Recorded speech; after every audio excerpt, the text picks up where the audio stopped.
Hello students, welcome to my YouTube channel of online classes. We are going to discuss a series of videos regarding different topics of organizational behavior. I hope this video sessions will be helpful to you. Please comment, have queries, feel open to give all your likes. Thank you. So today we are going to discuss about work stress and its management. In our previous classes we have talked about conflict and how to resolve it. Now stress is also one of the important issues which need to be managed so that there is a smooth running of work and there is effective work. So what is stress basically? Stress is nothing but a tension or a burden which the employee feels while working. So the stress is created maybe because that person is not competent, or maybe there is any other problem, or say he's anxious about it. So if we talk about technically, it is a dynamic condition where an individual is confronted with an opportunity. So there is something new and so he's feeling scared or anxious, or there is a hurdle and that's why that employee or person is anxious. So the outcome of all these things is something which is not predictable, but it is very much important to him. For example, when a boss gives a new task to the employee, a normal employee will feel anxious. No doubt he is capable. He may look upon himself and say whether I will do it in a proper way or not. Will I finish it in time or not? So such uneasiness creates a tension. Sometimes even overwork, extra work, personal problems, environmental problems also pose stress while working, which impacts the working condition or the way of doing work. And in return, the effectiveness and efficiency of the work is hampered. So, what are the general reasons for stress? For this, we can have a basic model for stress. So, there are some sources of stress which lead to outcomes or consequences of stress. So, the sources may be bifurcated into many a times. It may be internal, external. Okay, internal in the sense it may be within that person or within the organization or outside environmental factors. So environmental factors which create stress may include economic uncertainty, political uncertainty, or technological uncertainty. So when I say economic uncertainty, so when there is a stress that economically that employee is not that strong, or he feels that he is not paid efficiently, and that's the reason why his personal needs, personal life is hampered. Or when there is a recession in the market, there is a likelihood of creating tension that people may think that they may lose a job. So such uncertainty creates panic, which develops into stress. The next thing is political uncertainty. So, as we know that environment or external factors play an important role in our growth and development, whether it is personal or organizational or economic level. So, when in a country there is political uncertainty, in the sense there is no stable government, or there are certain legal issues for starting a business or expanding a business, or there is a war-like situation, or some other situation where the country is not suitable for doing good business or stable business. Such environmental macro level factors also hamper individuals' well-being. They feel insecure of their career, of their job security, of their future, which in turn creates stress. Thirdly, technological uncertainty. So whenever there is a change, something new comes in terms of technology or anything else, people who are slow learners feel a bit difficult to adjust, and they feel that they can't cope up with the new technology. For example, elderly people, particularly sector when uh, computers came over and took over all our business and accounts. That time, the so-called elderly people were about to retire, were not much comfortable to work with technology, and that led to stress. Similarly, whether it's a young or an old person, that new technology, if he is alien to it or is not able to learn it, that also creates stress. Then other factors which enhance or ignite stress include organizational factors. It may be factors regarding the task. So what task is given to him, and for that task what skill set is needed, whether that person has that skill set or not. Next, role demands. So whenever you're doing a job, you are when a new job or maybe a new task is given, an employee has to play different roles, maybe like a supervisor, like a leader, like a trainer. So when there is duality or multiple roles to be played, that creates stress. Then interpersonal demands. So when you are doing something new, whether it's a role or a task, you have to be equipped with something different. Have to be a multitasker. So if you are not a fast learner, that is interpersonal, means that problems within you which you can't handle it properly. Organizational structure. If the organization structure is very simple with lesser number of employees, that time the competition is less, the work is well defined, supervisor and subordinate interaction is better. But if it is a very elongated multi-level structure, that times competition increases, hierarchy increases, which may create stress among the employees. Also, to add with, the leadership style used in the organization also may create stress. So when the people are not comfortable with their leader, maybe the style of leadership, we have studied different types of leadership, that is autocratic, democratic, laissez-faire, team leader, and so on. Each leadership style had its own advantages and disadvantages. So if a task needs well-skilled employees, that time we need a team leader. In this case, autocratic leader will not play the role needed, and this is how there will be a stress among the employees. Even the next organizational factor which may create stress is the life stage of the organization. As we know that whether it's a product life cycle or a life cycle of a human being or an organization, it has 4 stages: introduction, growth, maturity, and decline. So in the introductory phase, everything is new, sales are not happening, there are a lot of expenses, something new is tried out, more expenses are there. So here the founder members or the CEOs have more stress because they have to prove themselves in the market. So if you are in the organization is in the level where you are matured organization, the stress level or growth of matures are great. That time stress level is not that great because everything is stabilized, sales are happening, profits are coming up. So their stress level is lesser. Similarly, if you are in a decline stage, there is nervousness that you are losing the sales, profits are going down, expenses are huge. This also is a stage where increases your stress levels. Then next is personal factors or individual factors.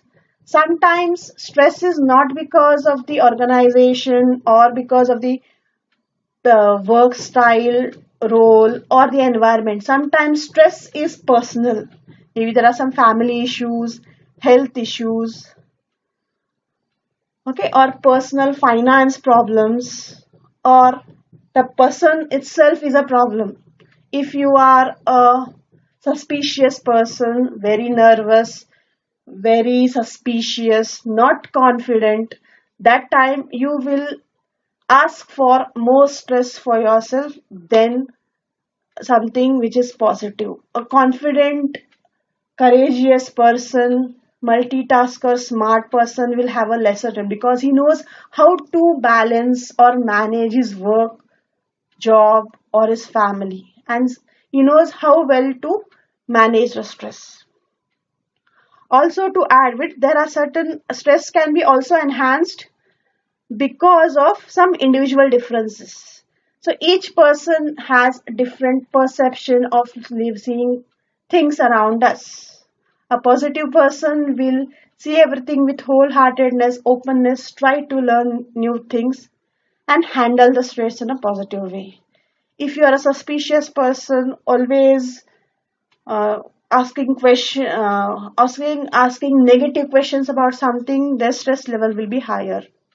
On the other hand, an experienced person can handle stress better way than a fresher or a young person.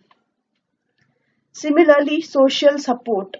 If you have good family support, good friends to hang out, to discuss your problems, your stress is removed just by talking to them, having a cup of coffee or tea and just relax and the stress goes away. But if you're a loner, you don't have good friends and family support, that time stress level becomes really high. Next is self belief in locus of control. Belief in locus of control in the sense you should know that you should have that ability or that confidence that I can handle pressure, I can do things right. So when you have a confidence in yourself, when the control system of your mind is within you and you can handle it, balance it well, that time, even though how much ever stress is there, that can be handled very easily.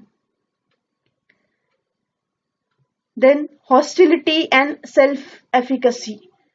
Self efficacy, so if you self efficacy in the sense, when sometimes people are feeling over smart, they think that they can do best, and if somebody says something against them, they feel really bad and it sometimes bursts out also. So the level of self efficacy also will manage or aggravate your stress levels. Lastly, hostility. Hostility in the sense how frequently or how badly you go against something. So if you have a short temper and you're very hostile, naturally stress levels will be higher.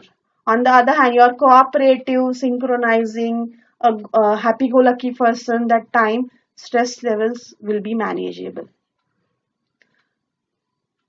Now, because of this stress, there now stress happens, it doesn't go just like that. Every action has an opposite reaction. So stress, if not handled properly, will revert back and show some consequences. It may be physiological, that means your health will be affected by the level of stress. So health in the case, you may have heart problems, blood pressure, frequent migraines, and so on. So your stress, so body, however good, bad we think, we feel, will definitely replicate and show in our health conditions. Also, psychological symptoms. Now, because your mind is having so much of stress, there is so much of burden.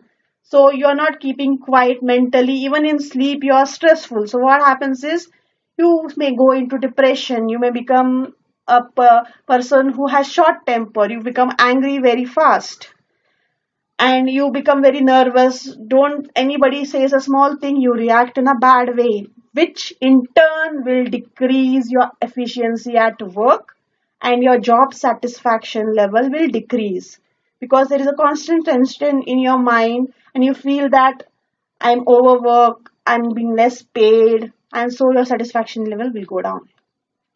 Because of all these things, this will replicate in your behavior patterns. You may come late to the office, have frequent leaves, quit the job because you don't know how to handle pressure. You quit the job, go to a next one. There was the same thing. So you become a job hopper.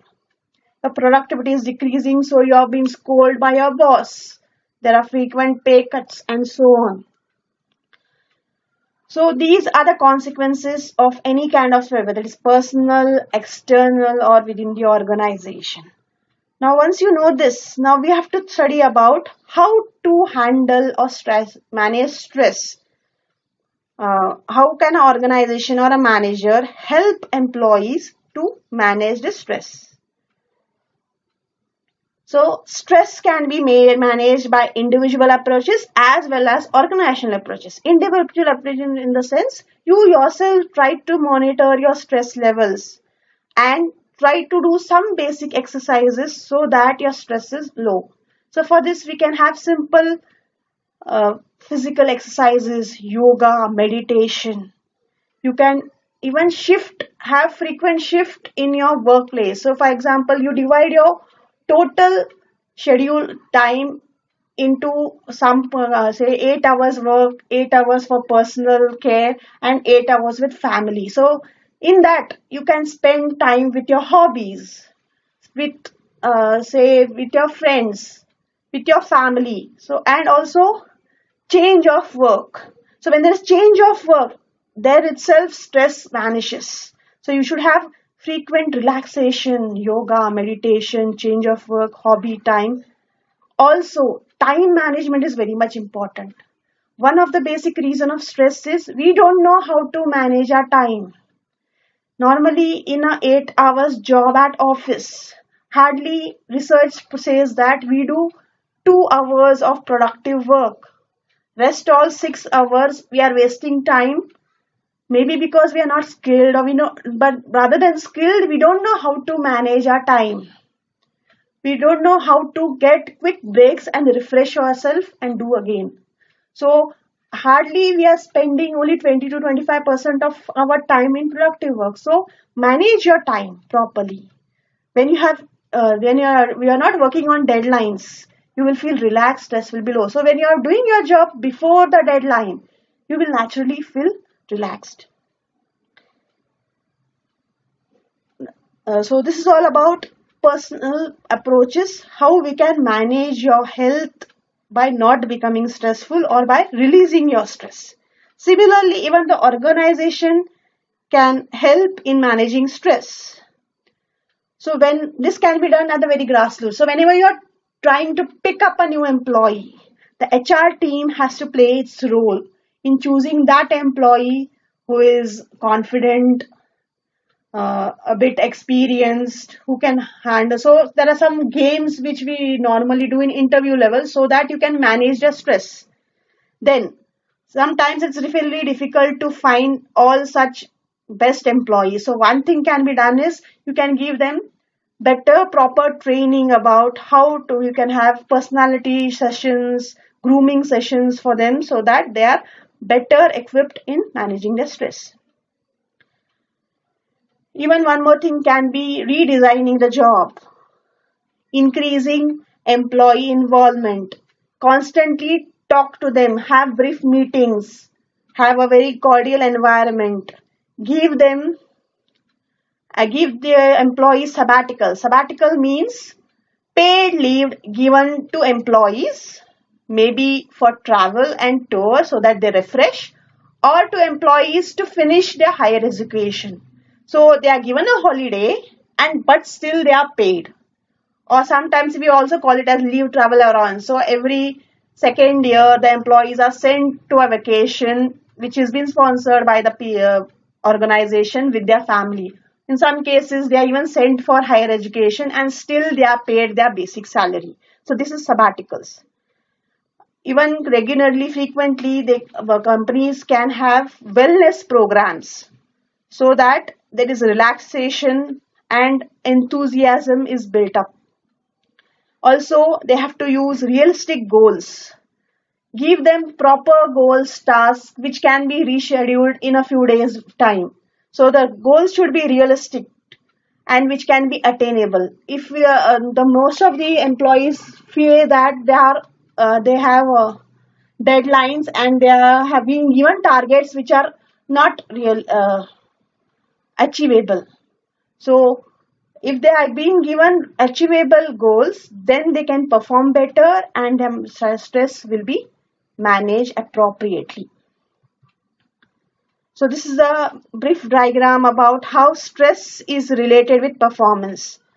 So you can see that on the x-axis, stress is measured from low to high, and y-axis, performance is measured from low to high.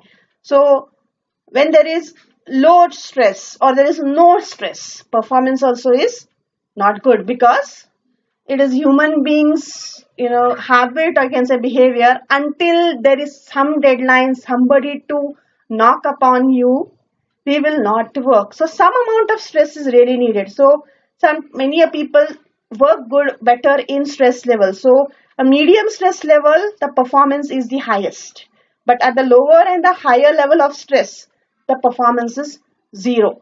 So a manageable stress is necessary so that you can keep your employees on toes. But that stress should be managed. As I told you, it shouldn't be unrealistic. It should make them feel competent, always on their toes, and thereby experiencing a job satisfaction and there also better performance. So this is all about stress management.